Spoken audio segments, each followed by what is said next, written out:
Michael presented to me in the clinic last week, complaining of pain in his groin and buttock that had come on relatively recently. He worked in a job that required a lot of lifting and manual handling, and he wondered if his occupation may have had something to do with it. He was finding it increasingly difficult to get in and out of a car, to lie on the side that was painful at nighttime, and sexual activity also made the pain in his groin worse. He'd tried a couple of over-the-counter remedies, but without much success. He actually had pretty good health literacy, and he'd done a lot of his own exploration of various aspects of osteoarthritis, including looking at why he might have developed this, its prognosis, and also a variety of management options. But most of them seem to be related to the knee, as opposed to hip osteoarthritis. And he wanted to better understand, firstly, why he had this problem, what the prognosis was likely to be, and most importantly, what he could do about it. Now, we know that hip and knee osteoarthritis are leading causes of disability globally.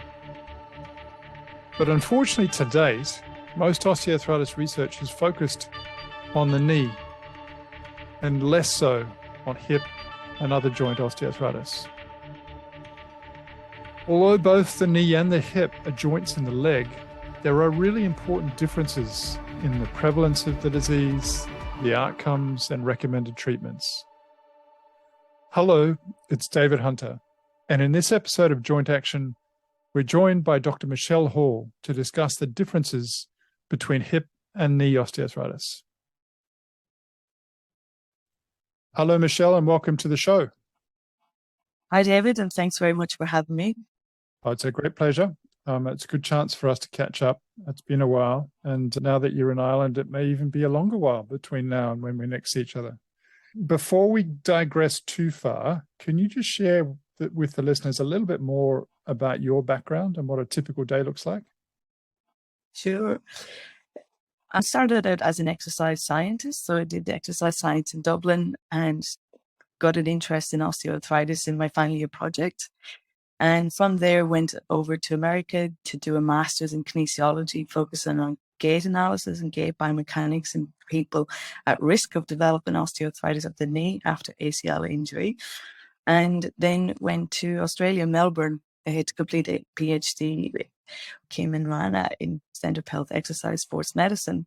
And I've been there for over 11 years and recently came back to Ireland to take up a position for 2 years at University College Dublin to engage in some basic science research into pain mechanisms. Wonderful. So it sounds both in terms of having a world tour, but also sounds like you've got quite varied expertise, presumably based upon the various things you picked up along the way. I'd say varied interest more than expertise, but we'll see what your listeners think. I'm sure you're going to be an expert in my eyes, so I think everybody out there will hopefully appreciate all of that you're going to say. When you're not at work, what do you like to do? I know you've got a couple of little kids, and I would imagine they occupy a little bit of your time, but what do you like to do? Yeah, just a little bit. Well, we have a 6-month-old and a 2.5-year-old. So a lot of time is with those two at the moment. But when we're not at work and we're around the house, we do like to get outside for walks. So then that is one thing that we said when we returned to Ireland here for 2 years or so, that once a month we get out somewhere different for a nice walk. So we've done 3 out of 3 so far, so we're doing well. Superb. And if you had to recommend a particular place to go walking in Ireland, what would be your favourite spot? That's really hard, but I think the most impressive one at the moment was up in Lough Esk in County Donegal. It really was spectacular. It was wow. Excellent. Oh, well, I'll have to put that on the roadmap and do that in the not too distant future. A little bit of a detour, and you may not get much Wi-Fi out there, so take a map too. Good advice. Now, Michelle, if you had to describe yourself in 5 words, what would they be? I would like to think that I am kind, I am a hard worker, I have an open mind, maybe a little too risk adverse and trying to work on that a little bit. But yeah. And so I've just got to explore that a little bit further. But when you say risk averse, you don't like jumping out of planes or off bridges, or what risks are you planning to avoid? Well, funny, I did jump off a plane in New Zealand in your country one time, and it was amazing, but I'd never do that again. That was daft. I think, I don't know, sometimes the older you get, the more scared you get about the things that could happen. So, you gotta take each day as it comes. Is this getting worse now that you've got two little dependents that you're meant to be looking after? I think that's the heightened sense, yes, of late, yes. Okay.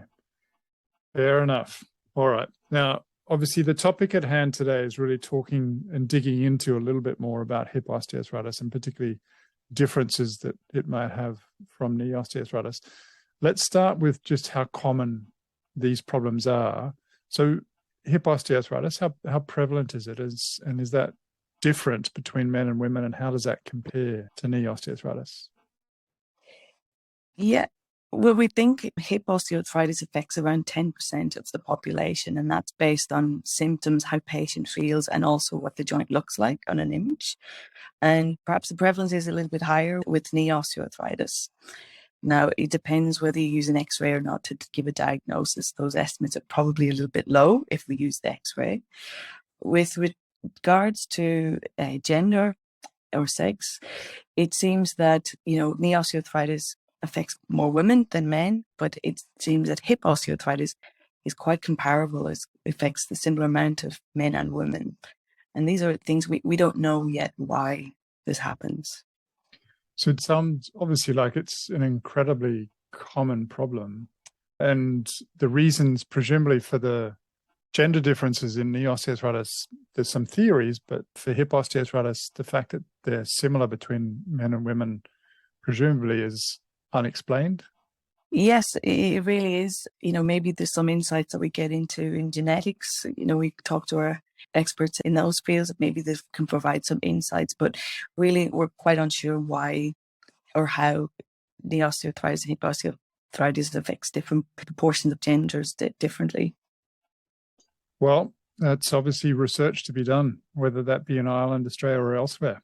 Now, just thinking about why people might get this in the first place. So you've obviously done a little bit of work looking at the risk factors as to why people might develop hip osteoarthritis and how that differs from knees. What are they for hips, and how does that differ from knee osteoarthritis? I suppose one of the things that I would like to maybe just say early in this piece, David, is that there's a lot less research done at the hip than at the knee. So sometimes when, we see something or we read something about the knee, but it's not there in the hip, it's not necessarily that it doesn't exist in the hip, but it's just not known whether it is there because there's less research. So I think that's really important to keep in mind as we go through the comparisons and maybe similarities between hip and knee osteoarthritis. But with that, there's a lot more known about risk factors for knee osteoarthritis than there is hip. But one of the biggest differences, perhaps, is the shape of the joint for hip osteoarthritis. It seems to be a very potent risk factor for the development of hip osteoarthritis later in life. Yeah. I mean, and obviously we can expand a bit on that shape, but there's some theories out there that probably remain to be expanded upon, suggesting that those shape differences at the junction between the head and neck of the femur and the acetabulum might account for about up to 90% of a person's likelihood of developing hip osteoarthritis. And while shape contributes at the knee, it's substantially less than that. I think another important difference, and potentially it's, as you mentioned before, underexplored in comparison with the knee, is that at least for knee osteoarthritis, the leading risk factor is people being above a healthy weight. But it doesn't appear to be as potent for the hip. Is that fair? And do you have any thoughts as to why that might be the case? I would definitely think that's a fair observation, of the literature. Do I have any thoughts why? I'm not sure. I'm really not sure. I guess the only, along the lines of that is osteoarthritis also affects our hand and our wrist. And, it could be these systemic factors. It's not only a biomechanical implication, but also systemic. So there's probably a systemic role in it. And the plays in with the knee, but for some unknown reason, it doesn't seem to be as strong, certainly, as a risk factor for hip osteoarthritis. And it might be something to do with this pure speculation, but the reports of how pain is described, people with hip osteoarthritis tend to report quite severe pain. They've used words like ice pick, childbirth, very severe pain relative to what people would describe their knee pain. And maybe those have some sort of implications in when patients go to seek help. We know people with hip osteoarthritis tend to seek help earlier than knee osteoarthritis from the onset of their symptoms. And, maybe there's some areas to explore in their differences in perceptions of pain. Yeah, no, it's a really important point. Just while we're talking about risk factors, it's probably important for people to think about a framework for what those risk factors might look like. And sometimes we use what's called a joint level or local risk factor and compare that to a person level risk factor. And so those person level risk factors are things like age, sex, body weight, genetics, occupation, and diet. And the local risk factors are, as Michelle's saying, things like the local joint shape or the function of the muscles in and around the joint. Now, you started getting into it, but let's explore that a little bit further in terms of how this presents. And just, if you can, talk a little bit more about those characteristics of pain and how you might diagnose osteoarthritis. And again, I think just expand a little bit further on the average age that patients present seems to be a little bit earlier than these as well. Yes, so patients with hip osteoarthritis will come in with the difficulty of tasks similar to knee osteoarthritis, but one key difference might be things like putting on socks. They have got problems putting on their socks. We notice that patients with knee osteoarthritis typically present with the report of instability or buckling of the knee, whereas that doesn't seem to be a key part in the diagnosis of hip osteoarthritis, and that's likely due to the shape of the joint. They're quite different with respect to how they are stabilized. And the other difference is range of motion. So hip range of motion, it seems to be a key factor in clinical diagnosis, where range of motion is not so important in giving a diagnosis of knee osteoarthritis. So those are probably the biggest differences that we would see in comparison with how hip and knee osteoarthritis are diagnosed. No, fantastic. And, I think as you were alluding to before, the average age in a person with hip osteoarthritis tends to be a little bit on the younger side compared with knee osteoarthritis. So I think in at least one cohort that you were talking about, I think the average age was 60 as opposed to 66 when you compare hip to knee osteoarthritis. And it appears to be a shorter duration of symptoms before they present.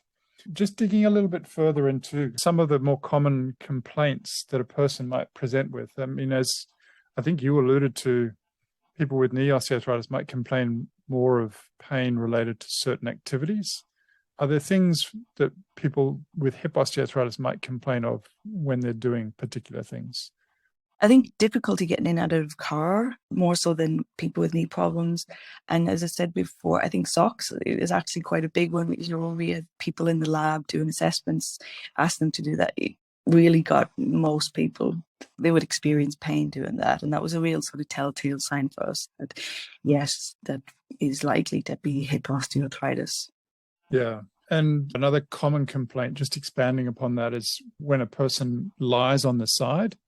So on that particular side, it may be more problematic. And sometimes people also complain of groin pain with specific activities, as you mentioned, like getting in and out of a car or getting their shoes and socks on. But I think another activity that oftentimes people with hip osteoarthritis complain is problematic is that of sexual activity. And I think it's something that I really want people to recognize as a problem so that way they can have that conversation with a health professional about what they can do about it.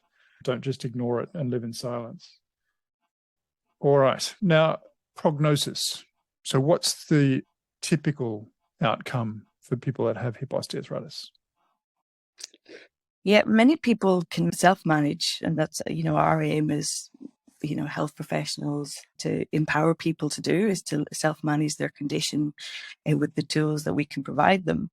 And generally, over 10 years, absolutely, there are fluctuations in pain, and people can experience very severe episodes of more pain. Generally, they pass, and only a few will actually go on to have a joint replacement. But the difference is where we really see in hip osteoarthritis is that more patients tend to opt for a joint replacement earlier than knee osteoarthritis. We see more males undergoing hip joint replacement than females, and they tend to be of lower body mass, and that's what it speaks to earlier what we said about the systemic risk factors for the condition. So they all sort of tie in to give that overall picture about patients who tend to undergo the last option of what we would say is surgical intervention. I think it's important to note that, again, we don't really know why more people opt for joint replacement. It might be that there are very high levels of satisfaction rates with hip replacements, maybe relative to knee replacements.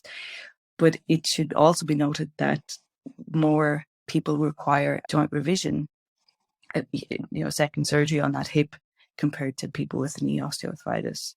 Really, really important point. So let's just dig into that a little bit further. Now, one really important point that you made early on is that there's a lot less research, and that includes trials being done on hip osteoarthritis than is for knees. And a lot of the guidelines, at least historically, have extrapolated from knee osteoarthritis to the hip, and potentially inappropriately. In an ideal world, we'd have evidence more specifically locally being generated for hip osteoarthritis than just extrapolating from the knee to that area. Now, you've made some really good observations in the work that you've done about the fact that there's a number of interventions that have applied for hip osteoarthritis that still have reasonably good effects in trials that are specifically targeted towards hip osteoarthritis. Do you want to just expand a little bit further on what those interventions might be before we get and talk a little bit further about the joint replacement? Sure. Well, what we would hope that everybody who presents to the healthcare professional gets what we call the core treatment guidelines, and that's education, weight loss for those who need it, and exercise. Now, in hip osteoarthritis, we do have good evidence to say we can reasonably expect people to have good improvements with exercise. And there's data from a very large study over in Denmark to suggest that similar improvements are very comparable between people who have hip or knee osteoarthritis. And that's something we haven't touched upon, is that many people who have hip osteoarthritis also have problems with their knee, and vice versa. We often treat these in isolation when we do research because it's easier for us to do, but in real life we know that that's certainly not the case. So I think that's also important to remember. But anybody who does experience chronic joint pain really should seek help to engage in regular exercise. And the type of exercise that is recommended, most of the research comes from strengthening exercises, but there'd be good theory at least to say that any type of aerobic exercise, anything that gets your heart rate, would address the role of systemic factors on your condition. As I said, there's a lot less research done at the hip than the knee. There's maybe some speculation that improvements are not as good at the hip compared to the knee, but I think we haven't really answered that properly in the research world. Yeah, and obviously there's some other trials that you've alluded to there that speak to the benefits of mind-body programs, cognitive behavioral therapy, and also some pharmacologic interventions there, in particular the use of anti-inflammatory medications.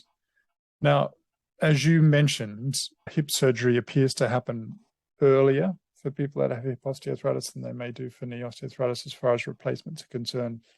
And as you alluded to, the results of hip joint replacement surgery appear to be potentially a little bit better in terms of patient satisfaction and durability. I don't know whether you want to expand on that at all or just leave it at that. Yeah, I think it's a really interesting observation because it's one that sort of, as a research end of it, scratch your head a little bit, because if they're both the same condition-wise, satisfaction rates not similar, why are we not seeing as many people with knee osteoarthritis as satisfied with the replacement? And maybe it goes to the underlying features of the disease are quite different at the joints. Maybe they are different in terms of the pathophysiology. We know that people with chronic pain have adaptations at the brain, and maybe there's differences in between the two conditions and in terms of how the brain processes pain. But I think it's definitely an area of further research to better understand why is it that people, maybe the operations themselves are not as complicated. I don't know. We'd have to talk to the orthopods for that, but I think it is interesting. But it's really important for people who are considering at that stage of the condition, the revision rates, the adverse effects that also are tied to those types of surgeries. Yeah, I mean, I think the anatomic constraints of the hip being a ball and socket joint appear to be more suitable for replacement. At least some of the older data would suggest that at 10 years post total hip replacement, more than 95% of implanted hips are still functioning. And it's about 80% at 25 years, which is a hell of a lot better than it is for knee replacement surgery. Anything else that you want to say about differences between hips and knees, or any things that you want to allude to in terms of research directions, particularly, I guess, given a lot of the data around hip osteoarthritis appears to be extrapolated from knees? Yeah, I think just as a point of interest is weight loss. Weight loss is recommended as a core treatment across all the guidelines across the world for hip and knee osteoarthritis. But it's quite interesting to note that that is one finding that is extrapolated from knee data or people with knee osteoarthritis to hip osteoarthritis. And we actually don't know the effect of weight loss on pain or hip symptoms. Now, of course, if people who are overweight, weight loss is going to give you a range of health benefits beyond your hip pain. But I think it's important to know how beneficial it is, or how beneficial we can expect it to be for someone with hip pain. So that's something that we're working on at the moment. And as I say, it's just an example of how we've taken data from knees to hips. Yeah, and potentially, as you mentioned before, it's an inappropriate extrapolation. In an ideal world, we'd have direct evidence specific for the local joint problem. Excellent. Well, we'll include some links to some of the references that we've alluded to during the course of our conversation. But before we wrap up, just in an effort to probe Michelle Hall a little bit further, if you could do anything to improve health and healthcare, what would you do? I would join the chorus and ask people to move. Being physically active prevents so many chronic health conditions, and it not only prevents them, but it treats them. So I would, in somehow magic pill, get people to move more. Yeah, no, the old exercise is medicine adage. There's no substitute for being active, really, is there? How do you continue to learn in order to stay on top of things with your role? Yeah, I like to talk to people. Obviously reading, listening to podcasts is a great source of information. But you can't be speaking to someone, about a certain topic. So having conversations with people is probably the most enjoyable way. Well, in addition to hopefully helping the people who listen to the podcast, the reason I do the podcast is also to have a chat to people like you. So anyway, Michelle, what's your primary motivation? Or why do you do what you do? I started out being sports mad and into exercise, and I didn't realize how it could converge into osteoarthritis. And I have my dad and my granddad, I saw them all my life with osteoarthritis of the knee and the hip, and I don't know how many joint replacements they have had between them. And I really saw probably firsthand how debilitating and how hard life can be when you live with something like chronic hip pain or chronic knee pain. Just the frustration in them not to do the things they wanted to do when they wanted to do them. I don't think I'll forget. And being, in a position to maybe in some small way contribute to making people's lives a bit better is, yeah. It's a wonderful inherent motivation to have that family background. So I think it makes it a whole lot more personal. Is that a genetic predisposition that they have? Did they do crazy types of football in Ireland? Why did they have problems with their knees? There is probably some genetic disposition in that, because my granddad's mum also had very bad, they call them the pains, not labels, but the pains. So there probably is some genetic disposition. No big heroes in terms of sport, probably just more farm life, farm work. And we know that is also a risk factor for it. Yeah. Yeah, no, for sure. So Michelle, if you could have a billboard, and you can have this in Gaelic or whatever language you prefer, that said anything, what would it be and why? I think it would be, let's move. Yeah, keep it simple. That's good. Consistent with the previous message. It may be the same response for this last question I'm going to ask you, but if there's one piece of advice, knowledge, or wisdom that you'd like to give to people with osteoarthritis, what might it be? Yeah, I really think, don't mind what you've heard or saw on your x-ray or your image. So it's really, really hard to do. When you've seen an image, it's very hard to put that aside. But don't be fearful that moving will make it worse. You know, that's probably the worst thing that we could get across when we show people images is, you know, this fear of people don't want to move. And even I think clinicians are afraid to get people to move because of they've seen the images as well. But yeah. Yeah. No, it's fantastic advice. And I think a lot of people, unfortunately, take their images to heart and it dissuades them from being active. You know, they might have heard the bone-on-bone description or some damage that's occurred in the joint and they think that movement's going to make them worse. But by and large, for most everybody, being more active is usually very helpful. Now, Michelle, thank you so much for spending a little bit of time with me this afternoon. Really appreciate you spending time talking about something that is so incredibly important for everybody who's out there, and keep up the great work. And hopefully at some point in the not too distant future, I'll be across your way or you'll be across ours and we can catch up face to face. Look forward to it. And thanks again very much for having me on. So if you have hip osteoarthritis, it's important to know that the prognosis is generally a favorable one. There are a multitude of different options that are available as far as treatments are concerned. So please be proactive in learning about them and actively pursuing them. An adage that I often use, but is really apt for hip osteoarthritis, as well as anywhere else in the body, is don't take this lying down. Now, we'll provide a couple of references that I'm hoping will be helpful in elaborating on some of what Michelle has explained today. As always, I hope you found this podcast recording useful, and we'd appreciate any feedback that you might have with regards to content. Between now and when I next have an opportunity to speak with you, please do take care of yourself, and if you have the chance, someone else as well.